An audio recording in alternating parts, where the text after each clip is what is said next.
some entertainment. Dear gentle readers, the ton is buzzing because the wait for Bridgerton Season 3, it's nearly over. Colin and Penelope are front and centre in these steamy new episodes. So I sat down with Nicola Coughlan and Luke Newton in Bowral to find out what is in store for fans. If a husband is what you seek, let me help you. Are we not friends? Friends.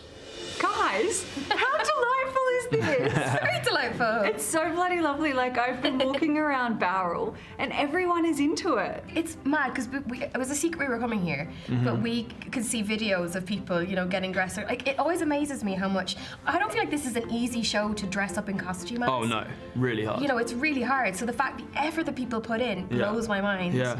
I even think if you were auditioning for the show, like, what would you wear in the audition tape? Because it's like frilly shirts. No, I mean, I should probably steal a shirt and then use it for other agency stuff totally. if that ever happens again. I would not be angry if you found me to be a lost cause. You must not say such things. You are Penelope Featherington. Do not forget that.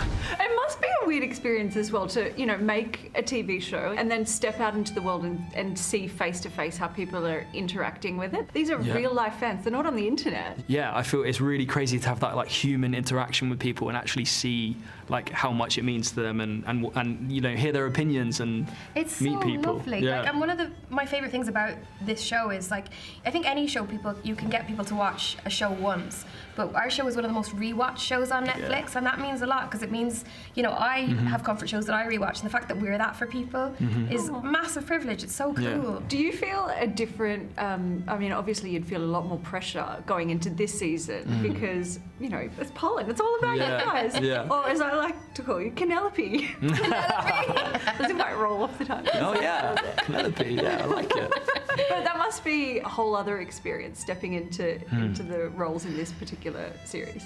Yeah, definitely. Yeah.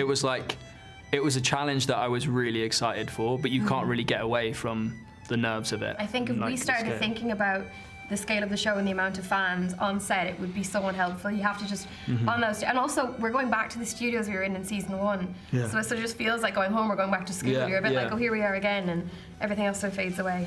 How delightful to see you all. The splendid weather we are having. When you get cast in a role like this, how do you explain to your parents or your family?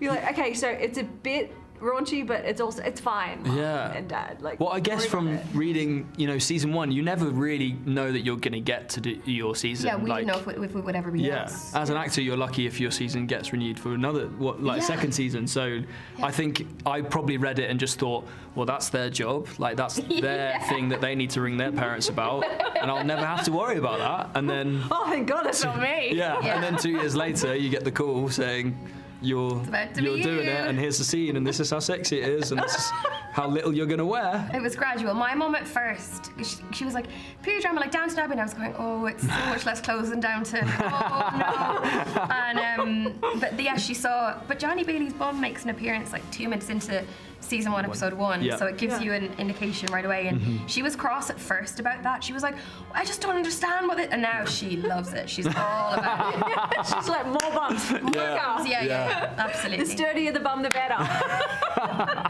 I will tell you, it was a major moment last week. I texted Luke. I was like, huge news. So my mum she loves favoritism, right? So it was all Johnny Bailey, and then Luke Thompson, love Luke Thompson. The other day she was like, and he really is my favorite, Luke Newton. I was like, hang on. He wasn't always favorite. She goes, I always loved him. He was a baby, but now he's a real man, and you can just see that he's kind of. She was monologuing at me. I was in bed and I was like, I know that you love Luke Newton. I think it's great, but you go to sleep. So yeah, he's like, I said that's better than any review. Yeah. Do you know what I mean? That is just like, I'm very much looking forward to Whistle Down Under season 4. Thank you. That'd be great. Part 1 of Bridgerton Season 3 premieres on Netflix on the 16th of May. Hey there, Today fans. Sarah and... What's my name again? Oh my goodness, Carl. Hey, thanks for watching our YouTube channel, though. Subscribe now for more news, special reports, and amazing Aussie stories. And Carl misbehaving, Whoa, of course. That never happens. Always happens. What's she talking about?